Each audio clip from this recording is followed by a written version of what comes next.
Olá, me chamo Ana Carolina e estamos novamente com Terapia em Casa.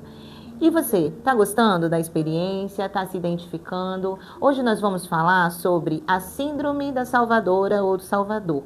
Você tem interesse em saber sobre esse tema? Você em algum momento se viu querendo salvar, ajudar todo mundo, fazer pelo outro, como se fosse um lugar aí de alto sacrifício, em detrimento das suas próprias necessidades? Você se identifica com essa característica da Síndrome da Salvadora ou do Salvador? Se você se identifica, fica até o final, curte, compartilha e vamos então entender o que é a Síndrome da Salvadora. Quais características da Síndrome da Salvadora?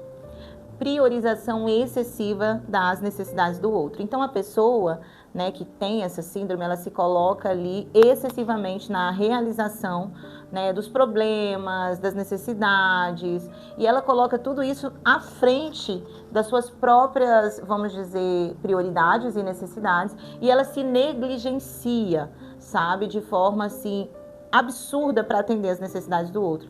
E isso tudo também tem uma outra característica, quer dizer, dificuldade em dizer não, então ela fica sobrecarregada sempre de pedidos de ajuda para atender, se colocando em risco, tendo uma sobrecarga, um desconforto. Além dessas características, também tem essa necessidade de aprovação e reconhecimento, levando a pessoa que tem a síndrome da Salvador, em alguns momentos, até ser descompensada, controladora e agressiva, porque como ela busca validação, aprovação e reconhecimento, e porque ela acredita que se fazer pelo outro, salvar o outro, ela vai ser valorizada, e quando isso não acontece, vai ser atendida às suas expectativas, quando isso não acontece, a sensação que ela tem é que ela está desestruturada, a sensação que ela tem de desvalorizada, que não é amada, não é compreendida, e isso gera muito desequilíbrio. A culpa e a ansiedade é uma outra característica da pessoa que tem essa síndrome de o salvador, da salvadora, né? Então a pessoa ela se sente culpada quando não atende às necessidades, ou o que acontece com o outro, ela acaba carregando a carga, o fardo, ela acaba trazendo isso para si mesma. Então, a dificuldade de receber ajuda, a síndrome da salvadora, né? E a cuidadora, ela quer cuidar de todo mundo, ela quer salvar todo mundo, ela quer fazer, mas quando é a vez dela, além de sentir dificuldade, ela sente sozinha, ela acha que ninguém tá por ela, então isso é muito difícil, sabe? Porque ela sempre tá naquele lugar de ser a provedora, né? E a solucionadora de problemas, que como assim, quem vai resolver os meus?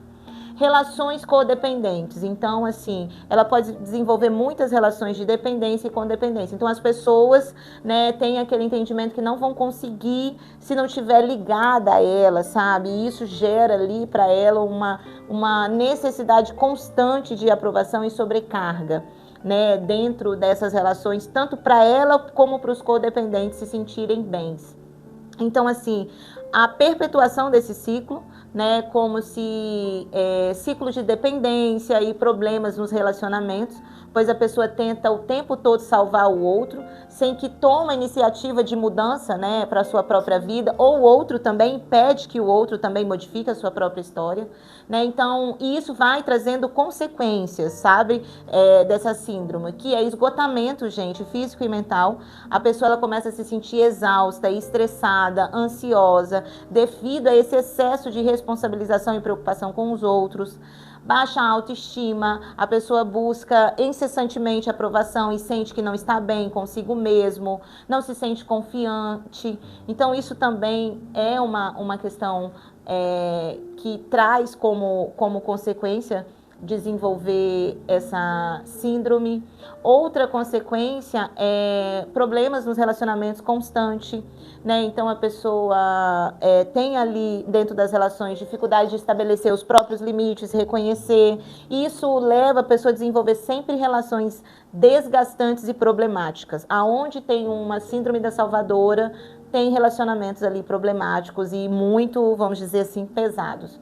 Falta de desenvolvimento pessoal, né? A pessoa que tem essa síndrome, ela não se desenvolve, ela não estuda, ela não faz, ela não se arrisca, porque ela não consegue colocar os objetivos dela à frente dessas outras pessoas. Então ela fica sempre focada em atender e ajudar, e ela acaba sentindo que a vida dela ficou estagnada, parou, como se ela não colocou a vida para frente. Isso pode até estar atrelada a sintomas de depressão e ansiedade, por ela ter esse entendimento, um arrependimento que ela não cuidou da própria vida, da própria história.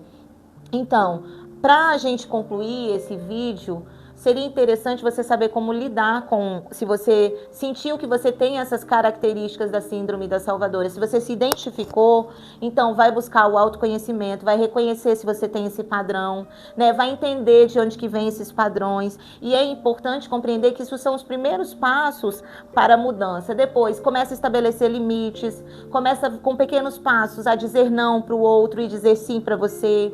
Um outro foco importantíssimo para você lidar com essa problemática é cuidar de si mesmo, priorizar o autocuidado, desapegar-se do controle. Nem tudo está sob o seu controle, nem tudo você vai dar conta. Deixar que os outros lidem com a sua própria vida, com a sua própria história.